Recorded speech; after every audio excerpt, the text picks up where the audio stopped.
Friends, welcome to suffer land promoters. இன்றைக்கி நாம் ஒரு வீட்டு மனையை தான் பார்க்க போகிறோம். இந்த வீட்டு மனை எங்கே இருக்குன்னா, நாகர்கோவில் அடுத்து கன்னியாகுமரி. அதாவது கன்னியாகுமரி பைபாஸ்லேருந்து பார்த்திங்கன்னா எக்கோ பார்க்குன்னு சொல்லுவாங்க. இந்த எக்கோ பார்க்கு ஆப்போசிட்டில் பார்த்திங்கன்னா ஒரு ரோடு உள்ளே வருது. அதாவது அந்த பைபாஸ்லேருந்து கரெக்டாக ஒரு 200 மீட்ரு உள்ளே வரும்போது, அதாவது இந்த ஏரியாவுக்கு பேர் பார்த்திங்கன்னா முருகங்குண்டம் செல்லக்கூடிய சாலைன்னு சொல்லுவாங்க. இந்த ரோட்டில் இருந்து கரெக்டாக நமக்கு வந்து இந்த ஃப்ளாட் பார்த்திங்கன்னா 3வது ஃப்ளாட்டாக தான் அமைஞ்சிருக்குது. இந்த ஃப்ளாட்டுக்கு பார்த்திங்கன்னா நமக்கு 2 பக்கமும் 16 அடி பாதை வசதியும் இருக்குது. அதே போல் இந்த மனையை பார்த்திங்கன்னா நமக்கு மேற்கு முகம் பார்த்து அமைஞ்சிருக்கு.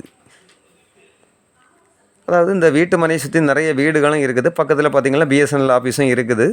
அதேபோல் இந்த வீட்டு மனை மொத்தம் 4.5 சென்ட் இருக்குது. இந்த 4.5 சென்ட் மனைக்கு இவங்க கேட்கக்கூடிய ப்ரைஸ் பார்த்திங்கன்னா ஒரு சென்ட்டுக்கு ஃபைனலாக 7.5 லட்சம் தான் கேட்குறாங்க. உங்களில் யாருக்காவது இந்த வீட்டு மனை தேவை இருந்தால் ஸ்க்ரீனில் தெரியக்கூடிய என்னுடைய நம்பருக்கு நீங்கள் கால் பண்ணுங்கள். மறக்காமல் நம்ம சேனலை சப்ஸ்கிரைப் பண்ணுங்கள். Okay friends, thank you.